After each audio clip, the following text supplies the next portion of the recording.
বাপ আজকে রান্না করব রুই মাছ দিয়ে ফুলকপি দিয়ে মূলা দিয়ে অসাধারণ রান্না করব। কি কি উপকরণ যাবে দেখিয়ে দেব।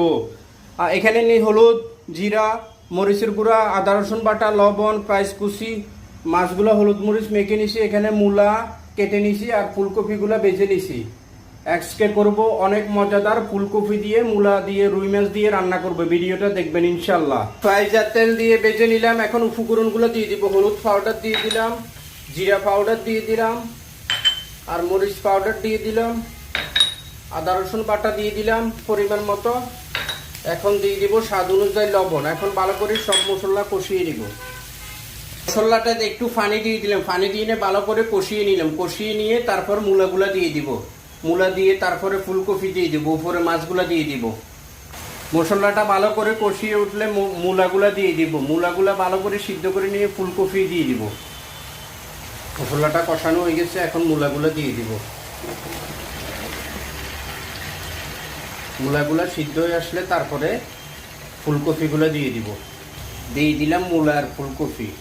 এখন ঢাকনা দিয়ে ভালো করে সিদ্ধ হয়ে আসলে তারপরে উপরে মাছগুলো দিয়ে দিব। আজ করব মূলা দিয়ে ফুলকপি দিয়ে মাছ রান্নার ভিডিও, রুই মাছ রান্নার ভিডিও। পুরো ভিডিওটা দেখবেন ইনশাল্লাহ। ফুলকপি মূলা এগুলো সিদ্ধ হয়ে গেলে তারপরে উপরে মাছগুলো দিয়ে গরম পানি দিয়ে ঢাকনা দিয়ে দিব। হয়ে যাবে অনেক মজাদার মূলা দিয়ে ফুলকপি দিয়ে রুই মাছ রান্নার ভিডিও। মূলার ফুলকপি সিদ্ধ হয়ে গেছে, এখন মাছগুলো দিয়ে দিব। মাছগুলো দিয়ে ঢাকনা দিয়ে দিব। মাছগুলো দিয়ে দিলাম, এখন ঢাকনা দিয়ে দিব। ঢাকনা দিয়ে 1-2 মিনিট পরে আবার গরম পানি, ফুটানো গরম পানি দিয়ে দিব। দিয়ে দিলাম ফুটানো গরম পানি। এখন লাড়িয়ে ঢাকনা দিয়ে দিব। হয়ে যাবে ফুলকপি, রুই মাছ আর মূলা দিয়ে রান্না। ভিডিওটা ভালো লাগলে লাইক শেয়ার ফলো দিয়ে পাশে থাকবেন। রান্না হয়ে গেছে, এখন নামাই ফেলবো। ফুলকপি, রুই মাছ আর মূলা দিয়ে রান্নার ভিডিও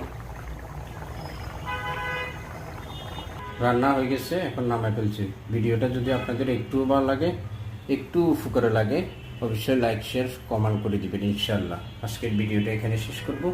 ফুলকপি, মূলা আর মাছ রান্নার ভিডিও।